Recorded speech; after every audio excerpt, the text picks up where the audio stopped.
Okay, shall we press ahead? Good morning, everyone. My name is Nick Watt. I work for The Guardian. Welcome to this, I think is policy exchange debate this morning, delivering a pipe dream, making responsible business a reality, and it's sponsored by Deloitte.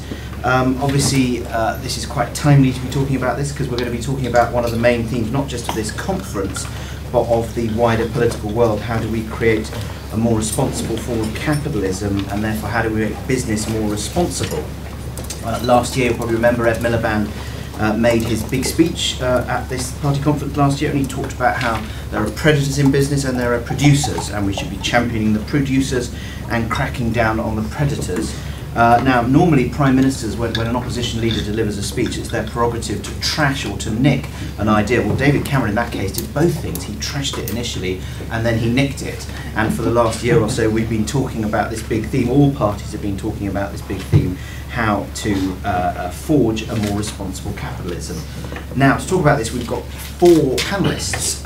Hazel Blears, the former policing minister, is running a little bit late, so she'll be here in about 10 minutes or so. On my left, we have Katja, who is Chief Policy Director of the CBI and a member of its Executive Committee, I believe. And Katja is perfectly placed to be talking about what we're talking about this morning, because as I understand it, you've been promoting gender diversity on UK corporate boards, and you've worked on the modernisation of strike laws. On the far end, I think we have Matt Oakley, who's Head of Economics and Social Policy at Policy Exchange. And obviously we sit up and pay attention when somebody like Matt pronounces, because he works for Policy Exchange.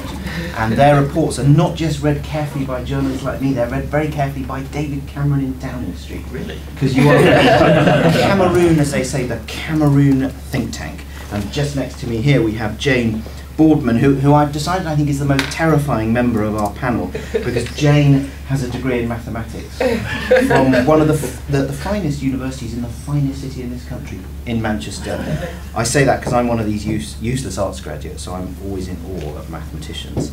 Anyway, Jane works for Deloitte, and as I understand it, you're head of its energy and resources team. That's right. Across the north of England. So what I'm going to do is I'm going to ask our panellists to speak for 5 minutes, give or take 2 or 3 minutes or so, get them to speak, then I will sort of exercise my journalistic prerogative to ask you a few questions, to pick you up. There are some loose ends in your argument, not that there will be, of course. And then I thought I'd open it to the floor. And if I invite you to speak, if you could sort of say who you are and make sure that there's a question mark at the end of your sentence, that it's a question, not a speech. So anyway, let's press ahead whilst we wait for Hazel, and I'm going to ask Jane to speak first, if that's all right. Absolutely. Well, firstly, I'd like to thank Policy Exchange for setting up this debate today, and responsible business is really a subject that we at Deloitte are absolutely passionate about, and it's a pleasure to support this discussion. And I think the first thing I'd like to say, the first point I'd like to make is really to set the context for the discussion, which in my view is that public trust is at a low ebb in the UK, public trust in business, and society, some parts of society has blamed big business, big institutions, and particularly the financial services sector for the current global crisis and recession, and we've got to respond to that. Further to that, we've had bank bailouts, using taxpayers' money. We've had a great degree of focus on executive bonuses, and the libel manipulation has also served to further undermine people's trust in business. The negative headlines that this has exacerbated have just been huge, and it's really affected that trust. But I also think there's a much more fundamental trend, which is that people both in the UK and around the world are far less inclined nowadays to be passive subjects to big institutions. And we've seen things like the phone hacking scandal that's really undermined people's views of the integrity of the press. MPs' expenses again has called into question the integrity of Parliament. And what we've seen is that social media, through Facebook, Twitter, etc., has really allowed the individual in the street to post their views, to bypass any court injunctions that we might have had in the UK, and take on any business that they like, really, in real time and very visibly and very publicly. And I think, in that context, we need to really define what business is all about.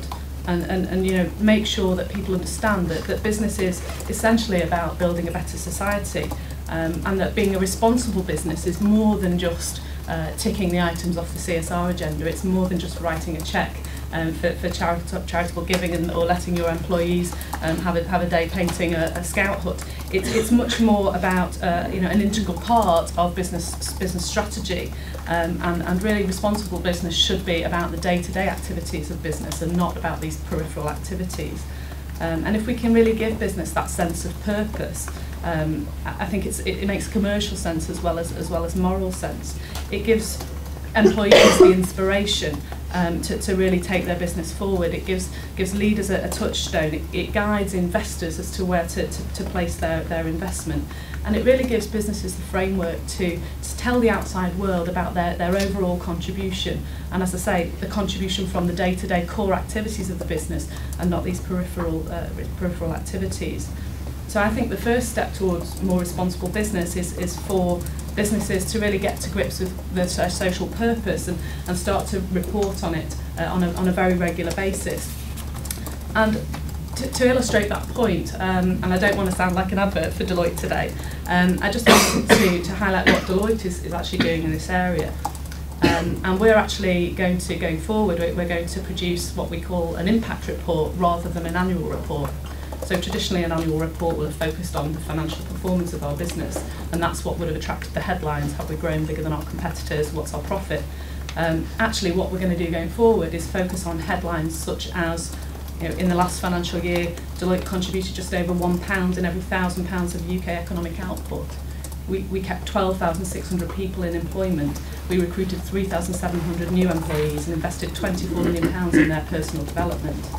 And in this last year, we gave 750,000 hours to the Olympic and Paralympic Games, which has obviously had a huge impact on the UK economy and also on our reputation around the world. I could go on, and as I said, I really don't want to sound like an advert for Deloitte today, but hopefully that gives you an illustration of how we are trying to set out our contribution to UK society as part of our corporate reporting. And just to reiterate, it's not about focusing on the social initiatives, the environmental issues. It's really about the core impact of our services and making sure that those impacts really make the headlines rather than just focusing on the financials. We're also doing quite a lot of work with other businesses as to how they can also draw out those messages and make sure that they get the headlines for the right reasons and for that overall impact. So thanks again to Policy Exchange for setting up this debate and helping to raise the profile of the responsible business agenda. As I say, we've got a lot online about this. We're really trying to shape our ideas, and we genuinely want to know what you think, so be interested to hear your views as the morning progresses. Thanks very much, Jane. So Katja, as the CBI, contributed 750,000 hours to the Olympic Games. Probably not. Yes, so I think our starting point should be that we know that in order to get out of this recession, we need private sector investment. It's only private sector investment that will ultimately drive jobs and growth. And so I think it should be a great concern really for all of us that at a time where we need private business more than ever before, business could not be trusted less.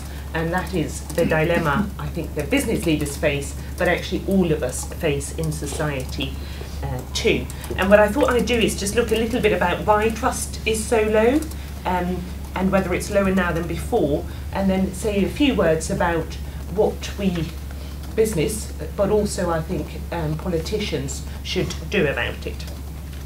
So first of all, why is trust so low? It is low. We've been doing some work with Ipsos Mori looking at trust over since the early 1980s, and it is true to say that trust has taken a dip in the last few years. But I think one thing that really interested us actually was, unfortunately, trust has been low for a very, very long time. So trust in business leaders has been low since the early 90s. And I have a theory, but I have no proof for this theory, but the theory is that I think the causes for that low trust might have changed, and I suspect that in the early 80s perhaps employee relations was one key factor, whereas now clearly the financial crisis, executive pay and other factors can probably explain a large part of that low trust. If you look at different groups across society, business leaders are among the least trusted in British society today, and I will say it, although we are one of the bottom groups, together with journalists, together with politicians. Well, it depends on which journalists. BBC journalists are quite trusted. And together with politicians, journalists and trade union leaders. So I think that again says something, and again I think, you know, we can joke about it, but actually it's quite serious that the people that in some ways should be helping guide society and in some cases run society are not trusted. The other thing we looked at is trust across different countries. The UK comes out quite badly there too, so business leaders in the UK are less trusted than in many other countries, although interestingly, as a general trend, business leaders in Europe and America are less trusted than business leaders in Asia and emerging markets. So that's just a little bit about the picture. If we look then at why trust is so low, well, I think probably the key factor is that people feel that so far they've really themselves, as individuals, as families, borne the brunt of the economic crisis, whereas those people who they perceived have caused it have, in a sense, got away scot-free. And I think there is this sense of, which we've talked a lot about, we're not in this together. And I think we need to kind of be honest and understand that if we're going to make progress on restoring trust. I think there are particular kind of flashpoints. Executive pay has clearly been one, where people feel that executives are being paid more money in a month than most people could in some cases ever hope to earn, and the links between those pay packets and the performance of the organisations are not as clear or as strong as they should be.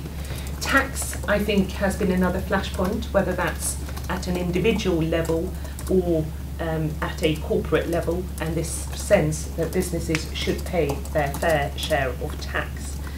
And then I guess the other key factor really has been, I think it's really a kind of failure of corporate governance, and that's true whether we look at some of the News International examples, whether we look at some of the banking, the libel scandal, for example. So there's something there about effective corporate governance and who holds people to account, and what is it that encourages or allows a culture to develop where it's okay to behave irresponsibly or in some cases illegally.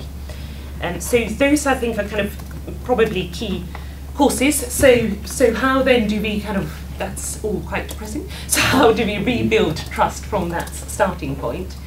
I think what the CBI has to do, and what business leaders and companies themselves have to do, is to admit when things have gone wrong and to be really honest about it, to accept where things need to change, but also, just as importantly, highlight the good that lots of businesses around the country do every day, not just in terms of creating wealth and growth, but in terms of helping young people get their first job, being involved in their communities and giving back to schools or whatever it might be.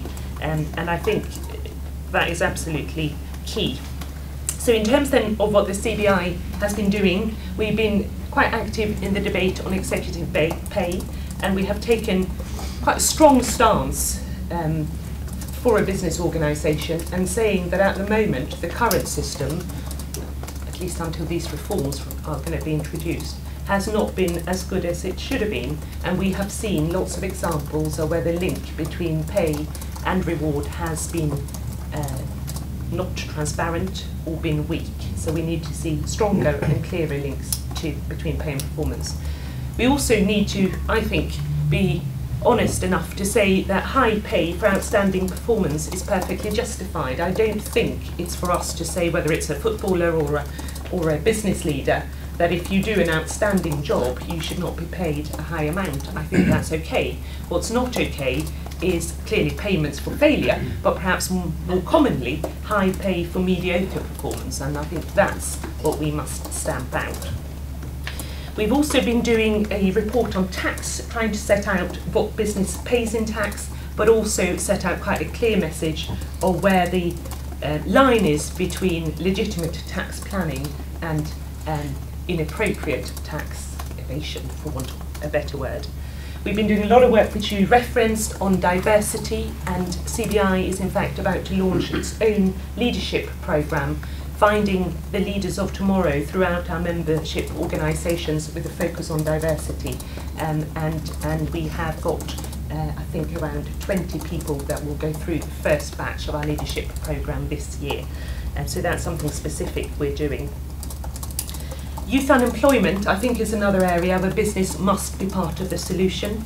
And I think we should be encouraging more businesses to get involved with offering young people apprenticeships, work experience, and to get involved in schools through examples like the BITC Business Class Programme, for example, where schools and employers are paired up and help young people understand the world of work. So those are kind of some thoughts around what can be done. When we asked in our surveys what makes you trust a business, the thing that comes out all the time is delivering on promises. And I think that kind of just sums it up. And ultimately, this is about honesty, it's about integrity, and that's what we have to look at if you want to rebuild trust. Thank you very much, Katja. It's sort of cheery for me, because I now hear that journalists are not quite at the bottom of the pile. We may be at the bottom of the pile, we've got some friends with us. So, the title is kind of delivering a pipe dream. I think I want to start off by saying that, perhaps controversially, that I don't think this is a pipe dream. I think that the majority of businesses are actually already responsible. What I think is a huge issue at the moment is that people don't believe that. So we're just talking about it's the trust issue. And it's kind of clear, I think, Jane kind of pointed out some of the reasons why this trust issue is there. You know, there have been some mistakes, some bad performance from corporates over the last probably 10 years. But we can't confuse that with the majority of business who are doing a good job and acting responsibly. And I think here I use the kind of, I guess the public are kind of unhappy both at the top and at the bottom. So a parallel debate that we're having kind of a cross-party conference and in Westminster when we're there is around people on benefits. And just as everyone on benefits isn't a scrounger, that's clearly not the case. All businesses aren't bad. And because we're blurring these lines and not talking about the actual issues, we're really starting to tie everyone with the same brush, and that's not particularly helpful. And I think, in part, this is a kind of a problem with politics and politicians. I think it's been too easy since the financial crisis and indeed, media, to blame business for the crisis, to say that we need someone to blame and it was business and all business is bad. I don't think that's particularly helpful. We've seen repeated calls for things like bankers' bonuses, financial transactions taxes, tackling high pay, all of these things which are based more on politics and on rhetoric, rather than trying to tackle some of the core underlying problems which were kind of seen throughout beforehand and throughout the crisis. And I think there's some quite big problems with this. Obviously, we want to, as we were just saying, we need to get out of this, out of the recession, and the only way we're going to do that is to continue to offer a business-friendly environment for people across the UK, for businesses to come into the UK and who are already in the UK. And by trying to vilify business as not responsible, that doesn't create the kind of atmosphere that we need to attract the best and the brightest individuals and businesses to the UK that are essential to delivering jobs, to delivering growth, to delivering quality of life and living standards to everyone across the UK. And I think that really is quite damaging. And I think underlying that, I think kind of my key point here is that it's not clear what we mean by responsible and why currently businesses aren't being responsible. So I go back to this point that it's a political, not an economic concept. And I think that's underlined by some of the discussions I've heard throughout the conference this week. I was at an event yesterday talking about the living wage, and people talking about the rate to pay for people on minimum wage or not having a living wage. It's a terrible thing. Now, Policy Exchange is huge supporters of the minimum wage, and the living wage is an interesting concept where firms can afford to pay it. But what here is responsible? If you've got a set budget for pay, is it responsible to pay those people in employment already a higher wage? Or is it responsible to say, actually, we've got a set budget for pay, what we should be doing is employing more people and reducing unemployment? That's a question to you. I don't think it's really clear what which of those two actions is actually responsibility. Secondly, on things like pay ratios, these clearly just don't make any sense. I don't see how it's sensible to tie performance at the kind of pay at the top to pay at the bottom. That's not about economics. That's about token politics, and just I don't see how that is how that would ever kind of push forward responsibility, push forward a better kind of corporate sector. It just doesn't really make sense. And again, it's limiting the attractiveness of the UK to the people we need here to drive economic growth. And our final kind of area is, responsibility around employment again. And we saw over the last 6 months the government's work experience scheme, where it's offering voluntary placements for young people to go and get experience. Across large parts of the press and indeed the public, again, firms were vilified for taking this on, saying it was forced labour, saying that this was slavery. It's just crazy. There's so many people I've spoken to this week and last, businesses, who say we're getting more and more young people who have no experience, who can't turn up to work on time, and we can't employ them if they're not turning up. There's someone I spoke to yesterday from I can't remember the company, but they were saying that they're offering people they'd employed somebody, they'd turn up for 3 or 4 days, they'd worked really hard one day on, I think it was a Thursday, and they'd worked a bit later, and the guy turned up at 12 o'clock the next day and said, well, that's okay, I worked quite hard yesterday. And not understanding that you have to get to work at the same time every day. And with a work experience scheme, is supposed to deliver that kind of thing. It's about giving people the experience and just teaching people that these are the sorts of things that are expected in work. And all the evidence shows that actually it's been quite effective at getting people jobs after they've been on it. But so I'd say that was responsible, but the way it's been perceived, it is not responsible. So again, what's this idea of fairness and responsibility? So I guess what we need to do is balance this kind of desire for, I guess, stability and fairness with obviously the needs for businesses to make profit and do what they need to do to drive the growth in the UK. And after all, I think probably responsible business is what most good businesses are. There's a reason why people like Waitrose and Marks and Spencers have the reputation they have. It's because they're seen as good businesses, they're seen as being responsible, and they're seen as being kind of ethical, and that's why they have a business model like they do. So I realise that's not particularly helpful in terms of solving some of the problems. So let's turn to some areas where I think things have gone wrong. I think probably this is an issue around short-term versus long-term, and over the last 10 years, perhaps some people have been too focused on short-term rather than looking at the longer-term issues. And I think here, Policy Exchange have put forward a couple of areas where reform is needed, I think. First of all, the incentives for executives and owners of business, I think, have probably become misaligned at times. We do need reform of executive compensation. Sorry. Hi, Hazel. Welcome to Hazel. This is what happens when you live down the road and you don't stay in the centre, so my apologies. That's great. Keep talking for a bit. Yeah, keep talking. I've got 17 more pages. So I think we do need reform of executive compensation. I think how existing packages have been structured is not focused enough on ensuring that they are matched with long-term performance. So we've recommended that we extend schemes to 5 years with a variable pay for another 5 years after that. And importantly, that then is subject to clawback if it goes wrong. So clearly linking performance to pay over a 10-year period. Obviously, pay is only one part of the issue, and we need to hold businesses more to account. And obviously, everyone, you would think that shareholders do this naturally, but of course, with quite a disparate and fragmented shareholder base, that is quite hard to do sometimes. So, where Policy Exchange has been pushing is here to strengthen non-executive oversight.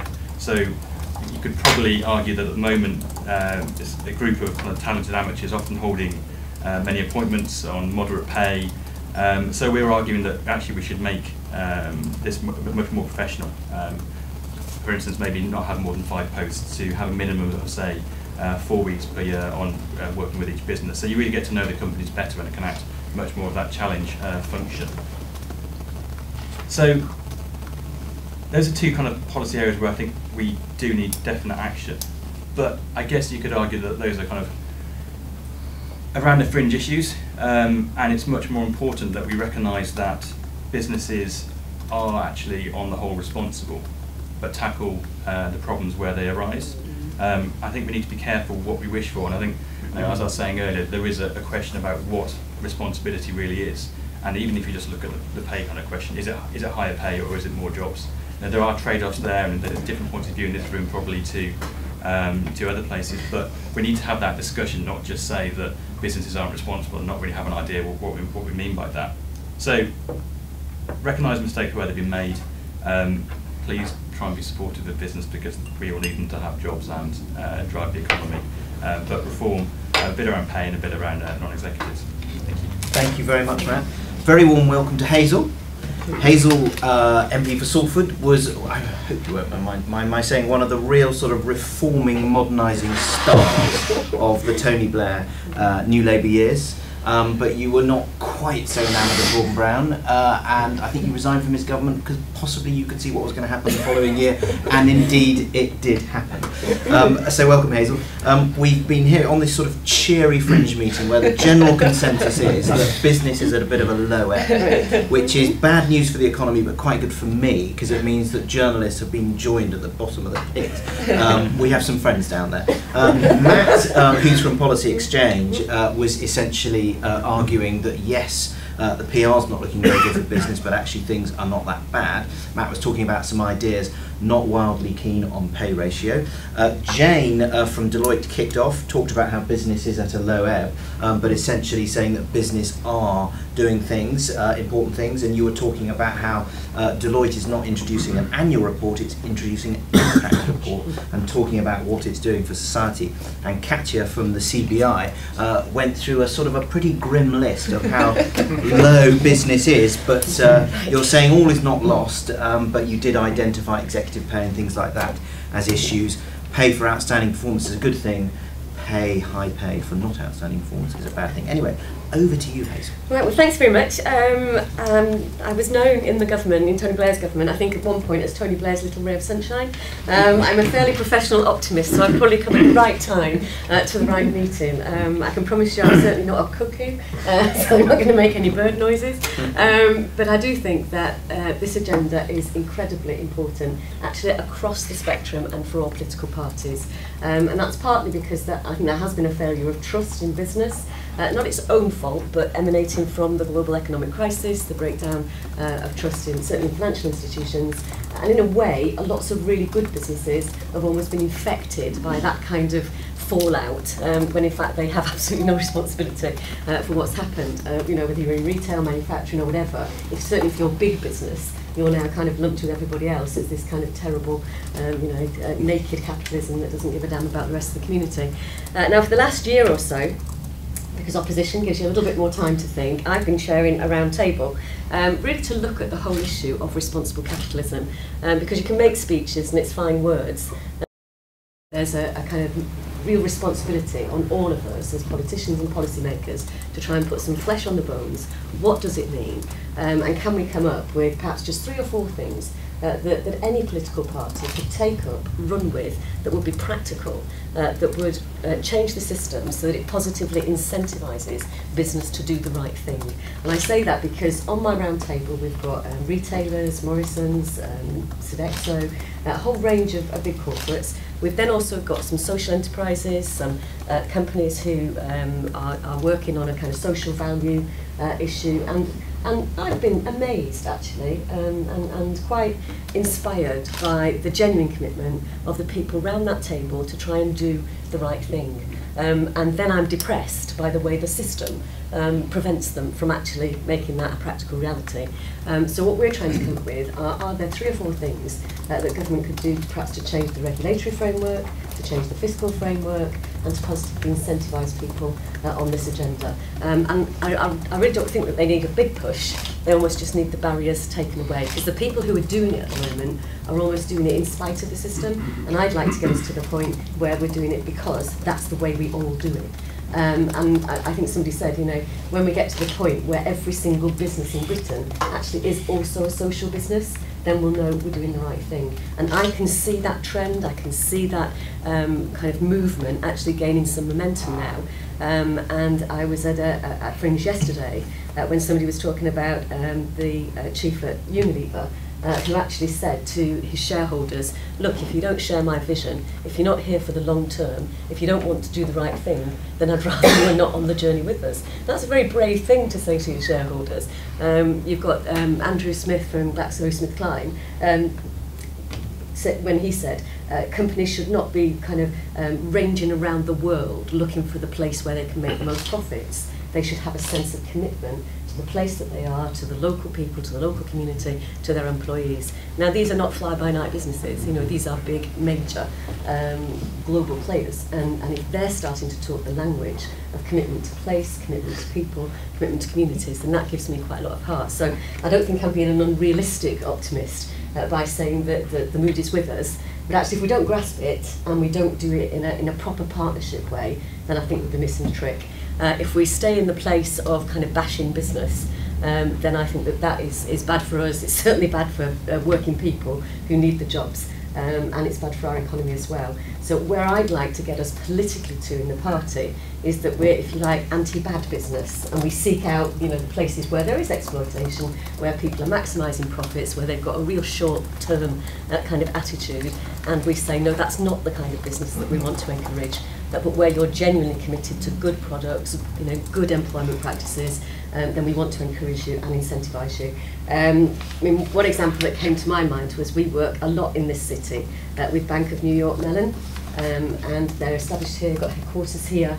300 of the staff actually work out in Salford in my constituency, and they do mentoring and they support people from, you know, very deprived backgrounds. But then I discovered that Bank of New York Mellon actually gets a credit in the tax regime in America for the work that their employees do. And even though they're headquartered here, because they're listed back in America, then the regulatory regime positively incentivises their employees to do exactly that. I'm sure that they will be doing it because they're a fantastic company in any event. But, you know, wouldn't that be something practical that we could consider, whether or not you get a tax credit for doing that? We have research and development tax credits. Why don't we have something similar, which is about making a real contribution to your community? And who knows, some of those young people that are being mentored now may well be the employees of the future, will have an incredible loyalty to the kind of company that's gone out and made a difference to them. It's very interesting that there's quite a lot of research now around if you are socially responsible in your community, people are more loyal to your brand. I think the work that ASDA have done, and B&Q, we were in the Fringe meeting with them yesterday, the research from the RSA shows that something like 40% of people are more loyal to your brand if you've been active and seen to be active in the community, addressing the issues that they think are important. So there is a hard-headed business case to this agenda as well, and I think we've got to develop that in much more detail, because businesses, you know, they're not kind of charities, and they're not philanthropists, and it is clear that over the next few years, I think the majority of businesses will be investing more in their corporate social responsibility programmes, but actually they're doing it because it's good for their bottom line, and it's good for their company, as well as their personal and moral commitment. The other thing I think is important is that we try and move on from a traditional corporate social responsibility agenda, and I think that's happening, and I think the momentum's there about what people do. And I will never forget when Paul Walsh of Diageo came to see me when I was Public Health Minister, and I was trying to do something even then, nearly 10 years ago, about tackling binge drinking and the harm that alcohol caused.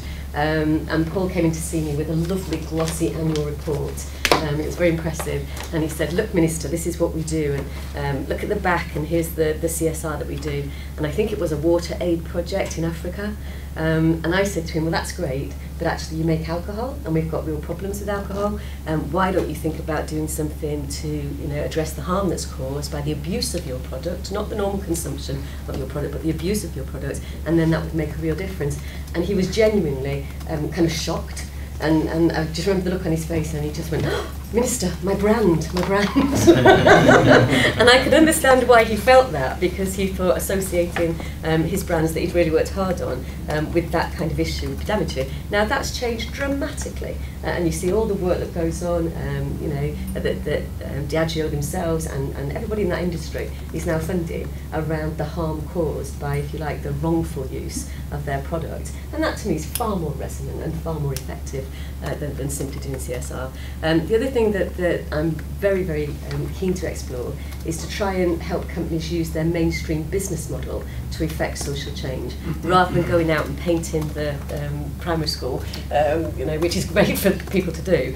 But actually what most schools, social enterprises, voluntary organisations would like is a week of your accountant's time, because you've probably got the best accountant, you'll have the best HR people, you'll have the best business planners, and that is so much more valuable. And some of you will know that Damon Buffini, probably arch villain in a Labour kind of establishment hedge fund person, he's actually back in the social investment business, which is a group of big companies. I think KPMG are in it, PwC, and what they're doing is that they are mentoring social enterprises that want to grow to scale. Because the problem we have in this country is, well, we've got fantastic social enterprises, but they're tiny and they're niche and they're one-off, and they're as a result of very special leaders. And yet now this kind of social investment business has said we're going to do exactly that. We'll send our team in. You'll have the best accountant and the best business planner. And I think one of the nurseries that they've supported is the nursery company that does the House of Commons nursery, and it's gone from 3 to 24 over the last year. They're now looking for similar organisations that are in the social care field. What better than having a social enterprise looking at social care, growing them to scale, backed by the expertise and tremendous knowledge that some of our big companies have got. Now again, that's not philanthropy either. They're looking at niche markets, seeing how it can grow. But I think for too long in the Labour movement, even the language of business has almost been difficult for us to express. And I would hope that we are now moving on dramatically from that. We've always only ever talked about the co-op, and I'm a card-carrying member of the Co-op Party, have been for 30 years, total enthusiast. But we can't just talk about the Co-op and John Lewis, because after that then you get a bit stuck, don't you? And now I've met people like CH2M Hill, who've got their Yellow Book of Ethical Values, which are absolutely fantastic. Arup Consulting, who I didn't know, massive consulting firm responsible for huge construction. They're employee owned. They're a trust organisation. So those new forms of ownership that are now starting to emerge, even in big commercial organisations, because they see the advantages of it. I mean, I would love to get to the point where, when you talk about mutuals, people don't think that you're, going to go down the corner shop and shop with your granny and, it's a vision from 1950, but actually it's a vision for the future and for the next century. And I think that is the way that we're going. I think it's a brilliant development if we can harness it. And I don't think it has to be a kind of very controversial political issue. But there will be differences between the political parties about what people are prepared to do.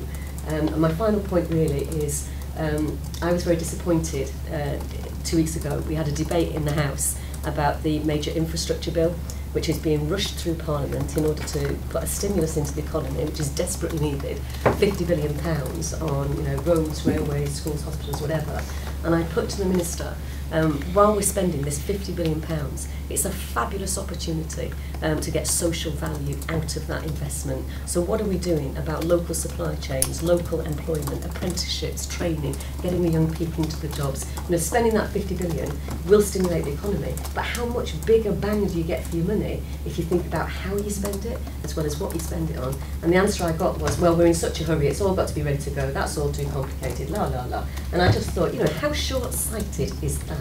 If you gave me, I don't know, £5 billion, I think with the entrepreneurialism of business married with the real social commitment of people in social enterprises and mutual organisations, you really could be cooking with gas and making a difference here.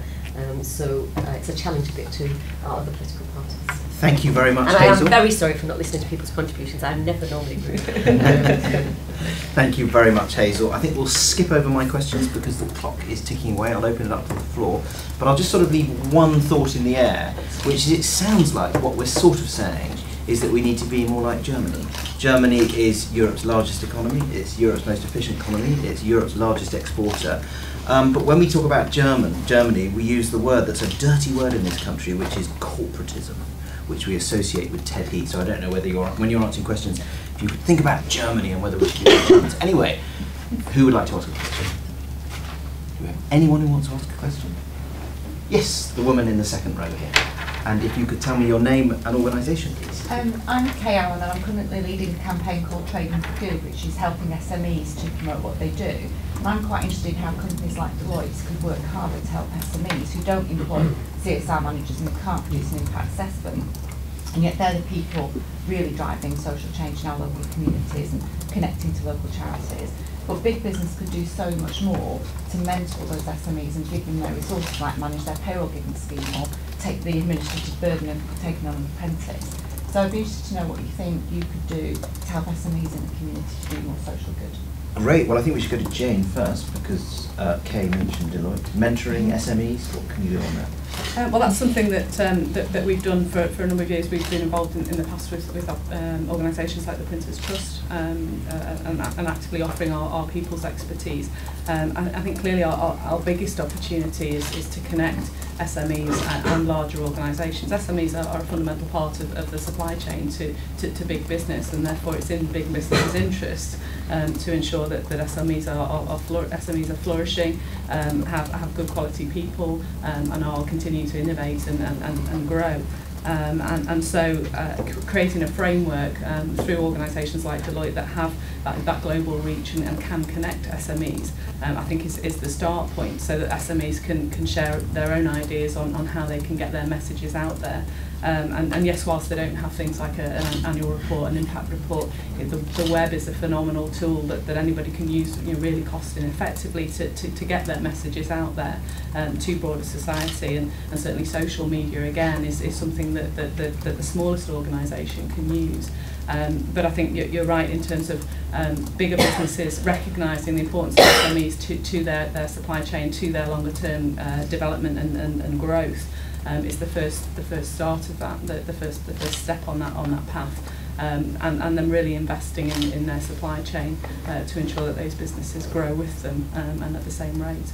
Thank you. Katja, sometimes the Confederation of Big Industry is not associated with SMEs, but if you could answer Kate's question. But in fact that's wrong. So since last year we've been campaigning really for mid-sized firms in the UK, and to your point in Germany, really trying to nurture a UK Mittelstand. It won't look like the German one because our economy is different, but we know already that mid-sized firms in the UK contribute disproportionately both to growth and to employment, and we think they could add another 20 billion to our economy by 2020. As part of that, I think absolutely looking at large firms investing and supporting their supply chains is really key. And what we thought was interesting when we started our project was that we were a bit worried about what some of our large members might think about it. Should the CBI be spending a lot of time and resources on medium-sized firms? But some of our greatest supporters were in fact the large firms themselves, who recognised that at the moment there is, I think, a vulnerability in some of the value chains and some of the supply chains in the UK. So they were totally up for it, and I think there is a lot of interest in developing those relationships all through the value chain. And for what it's worth, I think that's also a key part of an industrial strategy for the UK. Has got to be looking at the whole chain. Great, thank you. Matt, you work for a very effective SME startup, so if you could... I guess the interesting thing here is, I think, what Jane and Hazel were saying about different ways of doing CSR, and I think, completely right, that should be focused on doing the sorts of things that you're talking about in terms of making sure that you're working with SMEs in your local area, you're working with potentially local authorities to try and deliver. And we speak to a lot of local authorities who are doing a lot of good work in trying to put together schemes where you get apprenticeships for people into bigger firms, and I think the larger firms can really have a key role in actually trying to facilitate some of that relationship building. Thank you, Hazel. Yeah, just say a couple of practical things. I mean, obviously, business in the community, their big programme started last year is to have, I think, it's about 700 business connectors across the country. And this is somebody seconded from business. In Salford, it's a woman from Fujitsu, and she's basically been given a year to work with small organisations, bringing them together with companies in the constituency, and that's her full-time job, and she's fantastic. You know, in the space of the first 3 months, she's identified 4 or 5 really useful opportunities to do exactly this, and the mentoring and pushing the companies to give their results. So that's something worth finding out about in your area. Who's your business connector? Getting a relationship with them, and they have a bit of clout within the system. The other thing I would just say about apprenticeships, and if you look at the German model, there's an expectation that companies will have apprentices, and they will train their own people for the long term, and they don't finish them when they finish their apprenticeship. You know, they're taken on through the company. Interestingly, a lot of the most productive companies in Germany are family owned over several generations. You've got long-term ownership and commitment to the community. One thing we've done locally is in construction, it's very often the case that somebody will start as an apprentice, that construction company finishes its work, and the apprentice is left then, you know, high and dry, not able to finish their level 2 or level 3 qualification. We've got a shared apprenticeship scheme where all of our construction companies have come together and given a commitment that they will, between them, make sure that those apprenticeships are properly completed, so that no young person is left in that situation. Now, every town can do that in the construction industry, and it also suits business, because their business is cyclical. So when they've got loads of work on, they can have loads of people in, and then they can share it around the community. So I think there are quite a lot of practical things that we can do, and that's what irritates me sometimes on this agenda. It's kind of like all talk and not a lot of action. So. Thank you very much for that. And interestingly, that Ed Miliband will be making a big announcement in his speech today on apprenticeships and a new qualification for what he calls the forgotten 50% of school leavers. Another question? Gentleman in the front row. Yeah, Stuart Bruce, I'm a communications consultant.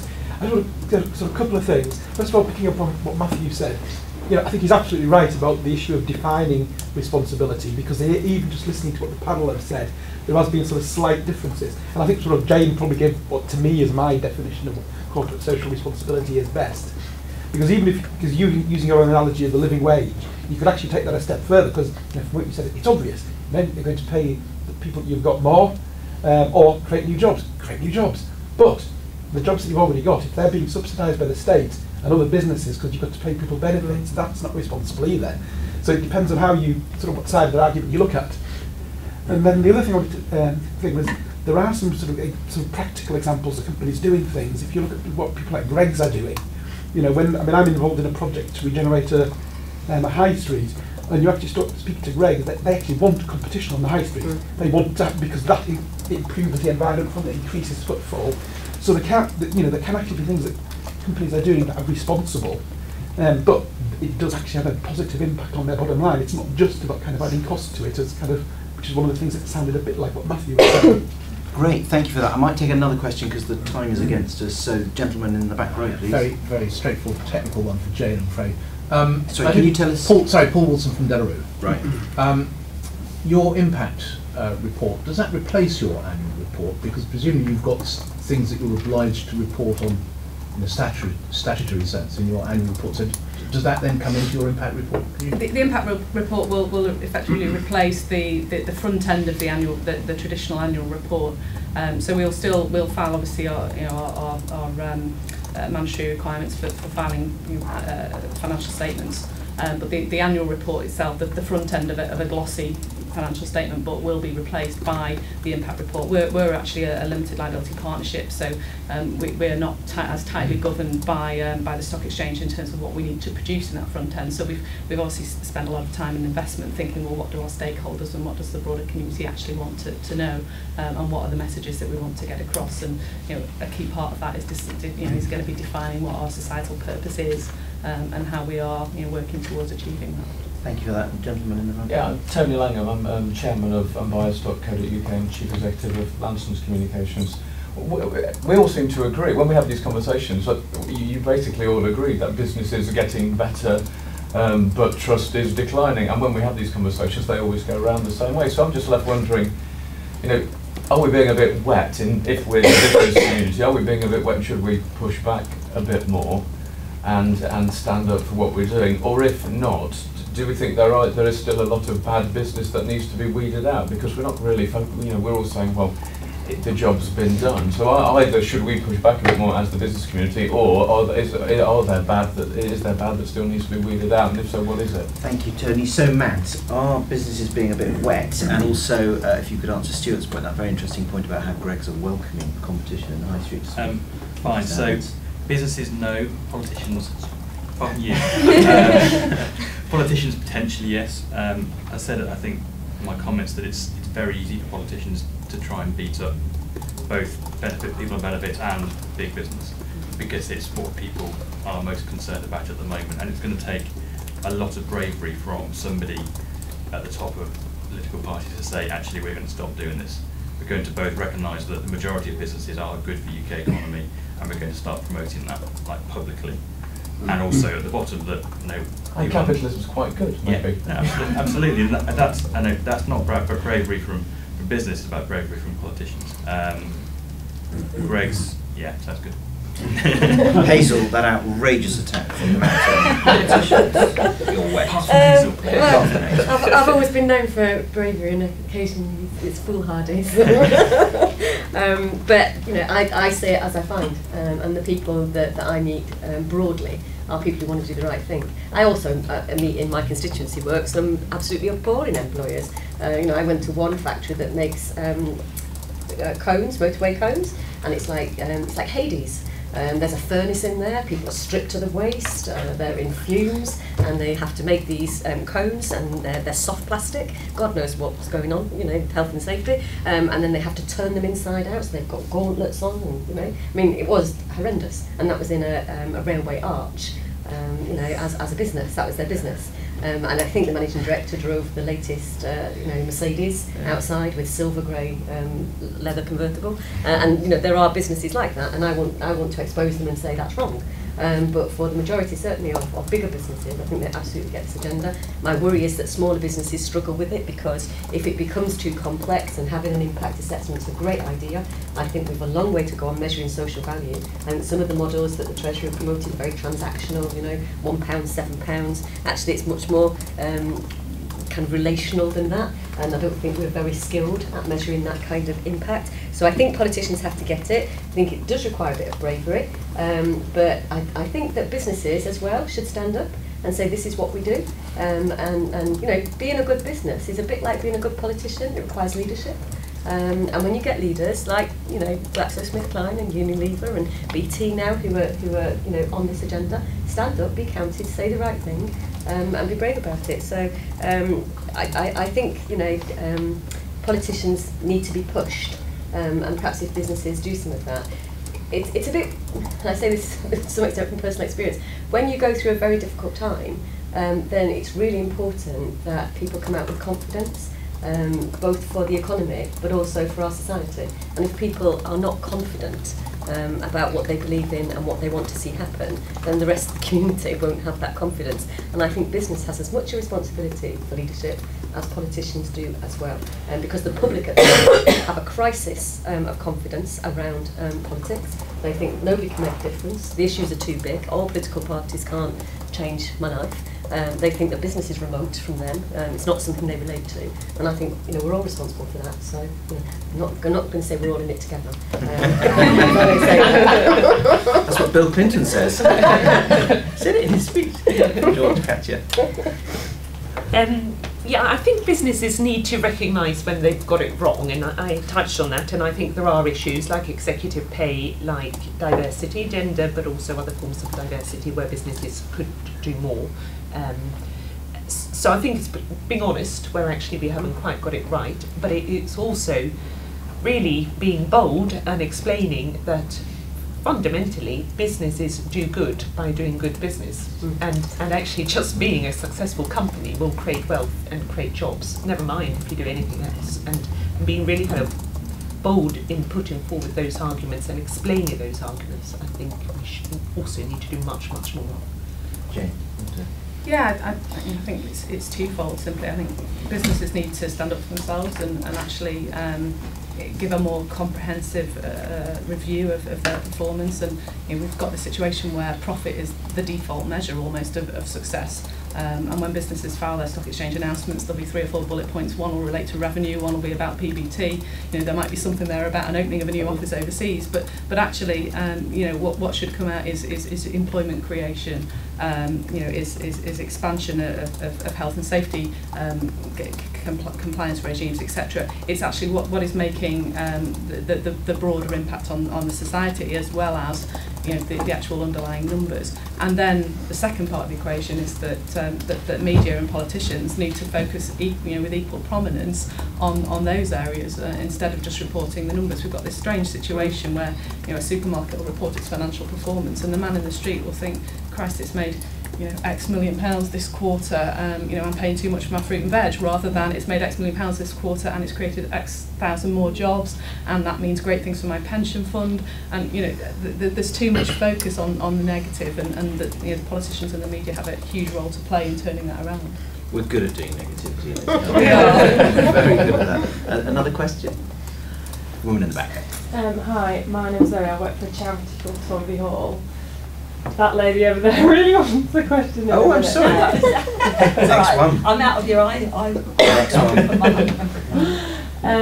I was going to ask, it's slightly different. I feel like we've covered the way that businesses treat their employees and giving back to the community and things, but I wanted to ask a little bit about the way that businesses do their business, and particularly a friend of mine runs a tech startup business. They've now employed about 100 people, and it's all around sort of technology, phone things. And I know that they take very seriously the way that they treat their staff and things like that. But when I speak to him about responsible capitalism and things, he's more concerned about the environment in which he operates. So it's things like patents, acquisitions, they're constantly scared that they're going to get sued for something, and it's that element, how are you, he's struggling around, making really responsible decisions in that aspect of the way that they do business and the way that they engage with their competitors. And I think that that's an area where particularly some types of businesses, the general public would have very negative impressions. I'm thinking of businesses like recruitment in the city and advertising and things like that, where it's not necessarily production or something, but just industries which tend to have a more negative impression from the public, and how they can do business responsibly, but the way that they do business rather than sort of traditional CSR giving back. Thank you. Let me hand the floor. It wasn't really a question, it was a comment about something Matthew had said a couple of times about the tough choice businesses would have to make around paying a minimum wage and a living wage. I don't think that is from a public perception point of view, I don't think that's the issue. The issue is that can it be justified if at the top of the scale there are the incentives and bonuses and high pay? So the comment about you have tough choices to make if you want to. Do you pay a living wage and employ less people? That is about looking at the business as a whole, and in terms of what is being paid at the top. It's not a cut and dried decision. That is a perception issue. Another question? No? Okay, Matthew, why don't you go and answer the... Can you give me 2 minutes to have a think about that one? You have a think about that. Hazel, talk about businesses that are feared of being sued, things like that. Well, it's not just the businesses who are frightened of being sued. I took your point really about advertising and recruitment and people who are not seen as producing anything and therefore have a more negative image. I'm not sure what Mad Men has done for advertising. It's certainly given it a lot more prominence. And if it's anything like reality and you have martinis at 10 o'clock in the morning, then I can see why they've got a bad reputation. I think it is harder for people, with the emphasis on manufacturing now. It's almost if you make something, you're a good business. And you've got your widget, and it's something you can trade and you can export, and that's all kind of it's a bit macho, isn't it, really? That kind of thing. If you're a service industry, which clearly advertising, recruitment, that kind of thing is. I think service industry at the moment is getting a hard time. Because all the talk about rebalancing the economy, which needs to happen, you know, in terms of having a proper balance between manufacturing and particularly financial services, but the political zeitgeist at the moment is almost, to some extent, if your service, you're not worthless, but you don't have as much value to the economy. And I think that's quite a dangerous place to go, because I actually think in this country we're really good at services. And again, if we denigrate that, they're almost like repeating the mistakes we had of denigrating manufacturing. So let's not, this is what always happens in politics and with the media. You know, the pendulum swings and then it swings too far the other way, and then you've got to recalibrate and bring it back to where it should be. So, you know, I mean, there's probably more PR and comms people in this room than me in terms of how they could do some things about how they do business with each other that establishes them in the public mind as a really useful part of the economy. I was quite interested in that because I don't think any of us have really thought about why they seem to some extent as parasitical on the system when actually they're an intrinsic part. You know, for recruitment, if you don't get the right people into the right job, but actually if you've got 20 recruitment agencies and you're all bidding for the same high paid executives, then that seems very remote from ordinary people's lives. If there's a way of doing it whereby your recruitment is about diversity, getting different people involved, making your company more effective because your recruitment's really good, then I think that's a story that needs to be told, and it often isn't. Thank you, Katja. Yeah, I mean, I agree with all those points, and I think it's a really useful reminder that we have a tendency now to focus on production, on advanced manufacturing. But actually, if we look at the strengths of the UK economy, they are in advanced manufacturing, but we've got the best creative industry sector in the whole world. We've got the best professional services in the whole world, and we need to be championing those sectors as much as we champion automotive, aerospace, and kind of advanced manufacturing sectors. Part of the issue, I think, is explaining what they do and how they add value, and it's harder for creatives than it is for others, but it doesn't mean we shouldn't try. And then I wasn't sure whether there was also a point which I think is important around kind of fear of getting it wrong if you're a start-up company trying to grow, and I think that is a real issue, and I think there's something here about kind of accepting it's okay to make mistakes, failure is okay, and I think we in the UK have not been as good at that as in the States, for example, addressing that culture. Thank you, Jane. Yeah, I mean, I agree with the points that, you know, around, obviously we're a professional services firm, one of the largest in the world, and you know, what we're focusing on is recruiting, retaining, and developing our people, which is our product. And you know, the amounts I referred to earlier, £24 million a year, we're investing in developing our people, and that can only be good for the economy because it's going to drive innovation, whether those people stay with us or go out into industry and become business leaders of the future. So I think that there's a huge role for service industry to play in the growth of the economy going forward. But to the point around you know, the risk of litigation and the fear of doing the wrong thing, I think what businesses need to do, and of all sizes, is make sure that their commercial compass is aligned with their moral compass, and that decisions are made both for purposes of profit and growth, but also, you know, for doing business in the right way. And I think if you've got those two things aligned, yes, you will always make mistakes, but if you've got those two things aligned and you've got everybody pointing in that same direction, you won't go too far wrong. Thank you, Matt. You're completely right, yeah. It's